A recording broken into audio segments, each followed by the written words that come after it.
Buongiorno e ben ritrovati con l'informazione flash di New Sicilia, i principali titoli della mattina. In apertura all'emergenza frana a Niscemi, il ministro per la protezione civile Nello Musumeci ha annunciato che l'area rossa interessata dal cedimento del terreno è destinata ad allargarsi e che proporrà in Consiglio dei Ministri un'indagine amministrativa per capire perché non si sia intervenuti prima. Musumeci ha assicurato misure per sospendere rate di mutui e sostenere le aziende colpite e ha costituito un team di esperti per monitorare lo smottamento mentre la zona di rischio si spinge sempre più verso il centro abitato. Famiglie sfollate saranno assistite con soluzioni abitative dignitose, garantisce il ministro. Si è riunita oggi a Palermo la cabina di regia alla presenza del presidente della regione Renato Schifani per gestire i ristori delle imprese danneggiate dal ciclone Harry e accelerare il supporto economico. I danni stimati superano il 1,5 miliardi di euro, coinvolgendo sia imprese che infrastrutture, e il governo regionale chiede procedure snelle per l'erogazione degli aiuti.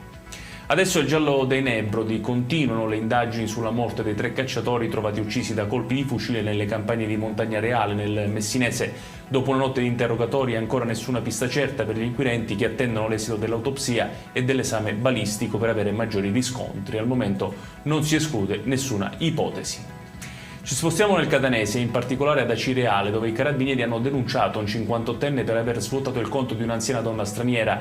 Secondo l'accusa, l'uomo avrebbe convinto la donna a trasferire il pagamento della sua pensione di reversibilità su un conto corrente postale al quale lui aveva libero accesso. Deve rispondere adesso di circonvenzione di incapace, appropriazione indebita e falsificazione di strumenti di pagamento.